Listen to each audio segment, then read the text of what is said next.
So Dan, you talked a little bit about your family history and ancestors and how relatives of yours did a lot of storytelling. Talk a little bit more about that. Okay. In our family, storytelling is a matriarchal thing. It's passed down from mother to daughter, grandmother to granddaughter.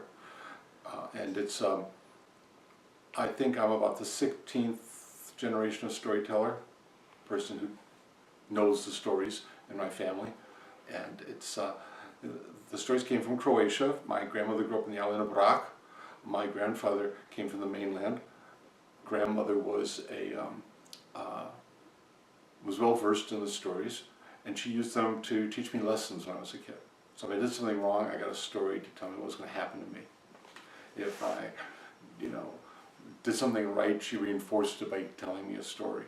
So stories are very, very important in the family, especially to me, because I was the one she trained, the one she taught the stories to. And not everybody was a professional storyteller. My great-grandmother, she would have been one because they owned a coffee house on the island, and she would serve coffee and drinks and things like that, and she would tell stories to people. My grandmother told me stories about my great-grandmother telling stories. Mm-hmm. And she died at the age of 96, and she fell down a hill, and she died. I think broke her neck or something. She lived at the top of the hill, and she had delivered a new wedding shirt. Croatian wedding shirts are highly embroidered, and she delivered it to a young man who was getting married, and she was walking back home up the hill when she tripped and fell, which you have to say that's a good long life, to still be healthy at 96 and still sewing and still being able to walk up and down the hill where your house is. So there's a longevity in the women. My grandmother died at 91, my mother's 90. So it's, I wish it was on the male side, but that's not it. But the stories were, some of the stories actually came from my great-grandfather, who worked on the boats on the Danube. And so during the height of the season, he would work there and then come home during the wintertime and share some of the stories he learned from shipmates. And they came from all over Eastern Europe. So all of a sudden there were stories seeping into my grandmother's repertoire that she heard from Hungary, from Slovenia, from Romania, Bulgaria, places like that, which widened the repertoire but took on a very Croatian flavor. As stories do when they travel, when they get to a new place, they take on a new flavor. And these stories took on a distinctly Croatian flavor in my family. So storytelling was just a part of the family culture. We told stories, we listened to stories. Grandma told stories when she cooked. On rainy days, she would tell me stories. My aunt introduced me to the literature of storytelling. So I learned about King Arthur and his knights and Robin Hood all through her. She was the one who bought me these books, and that was really important to us. And so that was a big part of my life, was the oral tradition and the book tradition of stories. What's different about learning a story from a told version versus learning it from a book in your mind? I think a book, in my mind, you have to work hard to make the book story your own. Meaning, if I read a story in a book, there's certain phrases that have been set in stone, and the phrases kind of jump out at you from the book. Where when you hear a story and you practice it, you've heard it orally and you practice it orally, and it's in the oral tradition, there's an ebb and flow to the story which allows you freedom in that story to maybe emphasize that phrase that might be emphasized in a book, but might not be emphasized orally. So you have, we all know the story of Mr. Fox, and in the book they always print it in bold letters. Be bold, but not too bold, lest your heart's blood run cold. So it's printed in the book in bold letters, so everybody knows that's an important phrase. But if you listen to the story, it's an important phrase, but it's not emphasized in bold. Where you might think that there are other phrases in the story that might be more important. When I first heard the story, I heard orally. I didn't hear it I didn't read it in the book. I heard it from a storyteller, and the phrase that caught my mind, it was not so, and it is not so. And he says that when he's talking to her. See? And so, in my mind, that's the phrase that seems more important to me. But at the same time, when you read the book, those phrases are usually emboldened. And you go, oh, that must be important because they've set it apart. So, I think that there's a difference in that part of it. Also, when you learn something orally, I think it stays with you because it becomes part of who you are. You've learned it in a familial atmosphere. You've learned it in the safety of your home with family members who you love, and that story becomes part of that familial bond. It becomes part of the entire culture of the house, of the family, where when you read a story, you're taking it from the context of the page to your mind and eventually to your mouth. But when you're learning a story orally, it goes in your brain to your heart, to your mouth. So it takes on so much more meaning than a story that you would, in my mind, a story you would learn from a book. So when I look through our repertoire, the stories that I learned from other tellers, they're much more important to me. Those stories make me feel better when I tell them. And, and we're hearing Mac in the background once in a while, and Mac learns everything orally. He's a dog.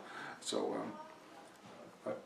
I just think that the oral tradition is so fragile, too, that once you understand the fragility of it, it takes on even greater importance.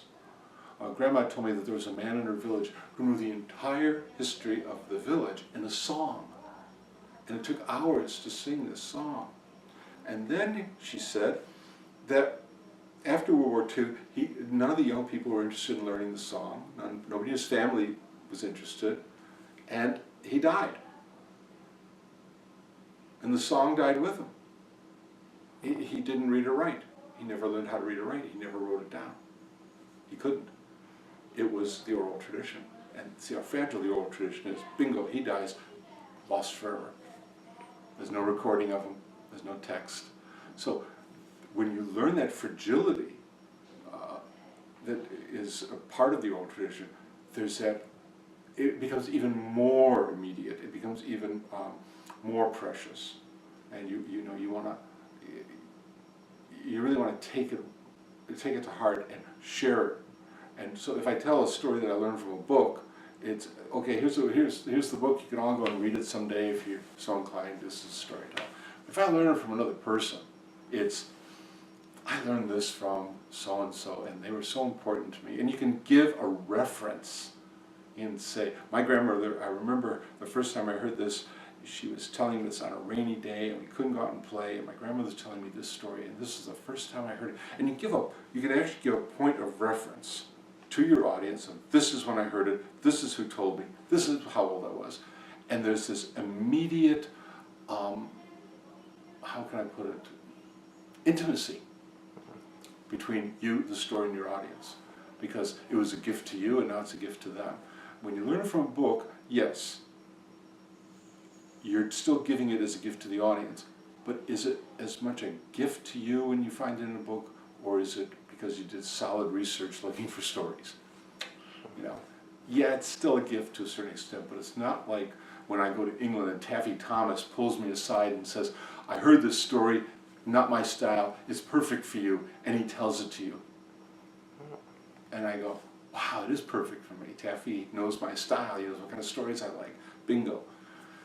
Or Amy Douglas or Mike Russ tells me a story, and they go, I think you tell this well. Well, that's a real, true gift. And that's something you really treasure. And when you share that gift with an audience, there's an intimacy there between you and the audience that isn't found, in my mind, between when I get something from a book and I share it with the audience. Nowadays, with television and computers and the internet and written books, sometimes people then look at that and they sort of bemoan traditional arts or folk arts. What advice would you have to help people include more folk arts or traditional storytelling, in their lives? Well, I think right away, the first thing that comes to my mind is that what we have in junior high right now is the first group of kids that whose parents were raised on television. And so we have that problem going on, and I do think it's a problem in a way. But at the same time, some people will say to me, "Oh, Disney is a horrible corporation, and they ruined all these fairy tales." And in my mind, I say, yes, but if Disney didn't put those stories into cinema, would they be part of our culture today? And we have to think about that, because they might not be. Stories are getting lost all the time. When I started as a storyteller over 40 years ago, I could go into a classroom of second graders, and I couldn't tell Billy Goat's Gruff. I couldn't tell Cinderella or Snow White and the Seven Dwarfs. I couldn't tell Rumpelstiltskin. I couldn't. It didn't work. They all knew them. They knew them from home. People telling them or reading books at night to their kids. The kids knew them. Now I can go into second grade class and I can go, okay, I'm going to tell you the story, Three Billy Goat's Gruff. How many of you have heard this story? 3 hands go up. It's a new story. And all of a sudden, I'm starting to realize that, okay, modern media isn't great for storytelling, but we can work with it. What I tell people is, share the stories you knew as a child. They don't have to be perfect. You don't have to memorize them. In fact, the kids like it when there's variation. Every single time they hear you tell it, they like that variation. So don't worry about that. Just tell it to them. You don't have to be polished. You don't have to be a professional teller. You're just telling your children a story, and just do it. And if you don't know any stories, just tell them what it was like to go to school in your day. I remember one time, my nieces and nephews it was a Thanksgiving, and we were all together down in Kentucky, and one of them said, "Uncle Dan, how big were computers when you were in grade school?" I said, "Well, we didn't have computers when I was in grade school. The first computers came to universities when I was probably a junior or senior in college. And they didn't become mass marketed for a lot of years after that. And I didn't get my first computer till I married Tandy, in Springfield. I was in my late 30s, early 40s. And I started telling the kids stories about how we would do things and how important things were. Using we didn't have calculators, we learned math. We used slide rules, and they were amazed of all the things that we have now. I didn't have. They said, well, you had digital phones and you have cell phones. I said, no, we had phones you had to push the dial around. Television? Black and white. Black and white? And the screens were like this big. Oh, no. And they were just, so the more I told them about this, the more they realized that, yes, different generations come from different times. And the kids started to appreciate that. And they started to ask me more and more questions they wanted to know. So even if we don't know fairy tales and folk tales, we can still talk about our own lives. But I do tell people all the time, if you want to teach your kids about your cultural background, even if you don't know it, even if you don't know any Irish folk tales, you don't know any German folk tales, you don't know any African folk tales, what you do is you learn some, look them up. And if you can't tell them to your kids, read it to them. Because this gives them a cultural awareness of where their ancestors came from, what they believed in, what they thought about, what they were superstitious about, what they thought was funny, what they thought was sad. It all comes through those moments in folktales. And so I really encourage people to do that, and I really want them to do it. But at the same time, wanting them to do it, encouraging them to do it, and them doing it is a different thing.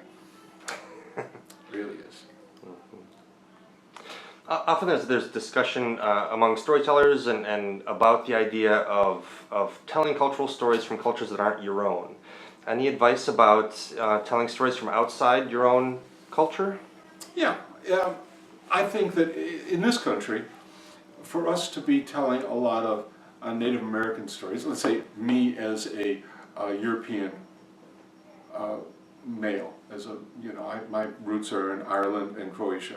So for me to tell stories that are from the African American tradition would be wrong. We have not wrong, but would be inappropriate because we have lots of African American storytellers. We have lots of Native American storytellers. So for me to kind of take over their the context of their culture and use it for storytelling on stage would, to me, would be it would be iffy for me. It would be very much like, okay, we've stolen your land and we've stolen everything else. Oh, by the way, now we're going to take away your culture. You know, so I leave those kind of cultures alone. The African American and the Native American, I leave those alone. Hispanic American, those stories, because there are storytellers telling those stories. That doesn't mean I wouldn't tell a story from Africa, or a story from Spain, or South America. It means I won't tell Hispanic American, African American, Native American stories. But I will tell stories from the mother countries. I don't think there's anything wrong with that. If I'm telling a story from Mongolia, it's a beautiful story and has a great moral to it, and I say to myself, well, I better just let the Mongolian storyteller that comes here to Central Illinois, you know, every 500 years tell that story. That's dumb, you know. I don't know of any Mongolian storytellers that ever come here, and if they did, they probably couldn't speak English. So what I look at is the proximity of, if they don't hear it from me, who are they going to hear it from? They can hear it from lots of Hispanic, Native American, African American storytellers. Can they hear a story from, let's say, India? Less Indian storytellers in this country. You'd find them in England more than you would here. And besides that, we're talking about an ocean away. I wouldn't tell an Indian American story. So a story about Indians from India in this country, I'd tell a story from India, an old story from Africa, you know. But I draw the line there because I think it's an important distinction. As long as the storyteller is from that living culture, there's no reason for me to tell it. Now, does that mean I wouldn't tell a German story because there are folk tellers, storytellers in this country that are German American? No, because there aren't many distinctly German American folk tales in this country. But you have a whole pantheon of stories that are Native American, African American, and Hispanic American that are native to this country. You know, so that's where I draw the line. But world folk tales, I see nothing wrong with that at all. Nothing wrong with it at all. In fact, I encourage people to learn stories from other cultures, other countries. If you had to explain to someone what the value of storytelling is, how would you explain that to folks? Well, I would explain it by saying, what's the value of eating? I mean, you can't live without eating, and I'm sorry, you can't be a human being without story. It's innate in us. It's part of who we are. It's part of what we are. We tell stories constantly. We frame everything we do in the form of a story. When you meet a new person, you don't hand them your resume. You tell them about yourself. You say, I'm Dan. I grew up on the south side of Chicago. My grandmother was important to me, you know, and I tell them a story about who I am. That's what we do when we meet new people. We tell them little vignettes, little stories about ourselves. They tell the same thing back till we get to know them. And with that knowledge, we decide, yeah, I like this person. I want them to be part of my life. Or, you know, I don't think we're going to be that close. We'll be acquaintances, but I don't think we're going to really be friends. Or, I don't want this person around me. And you learn that from the stories they tell you and you tell them. I think that storytelling is so much a part of our existence, and the way our brains are wired. We're wired to listen to stories, to tell stories, that to turn around and say, well, storytelling, why would you include storytelling as a cultural art form? Well, it's not. I can't say that. It already is. It always has been. It's always been part of our culture. Every culture. You don't go to any culture on the face of the planet where the stories aren't important. You can go from the far north, from the Inuit people, to the people of the Amazon jungle, to the people of Southern Africa, to the people of India, all over Europe, Asia, everywhere. They tell stories. There's not one cultural group in the whole world that doesn't have storytelling. I mean, in some ways, we might find out someday that whales are telling stories and porpoises are telling stories to each other. You know, when we someday unravel the code of their languages, we might find that they tell stories. You know, so it's an interesting concept. You know, what we have to realize is that we do it already. Some of us do it professionally. And can everybody be a professional storyteller? No, of course not. Can everybody be a professional guitar player? Can anybody be a doctor? Everybody be a lawyer? Of course not. Everybody's got their own talents. But I think everyone is a storyteller in the context that storytelling is part of what makes us human. Great, great.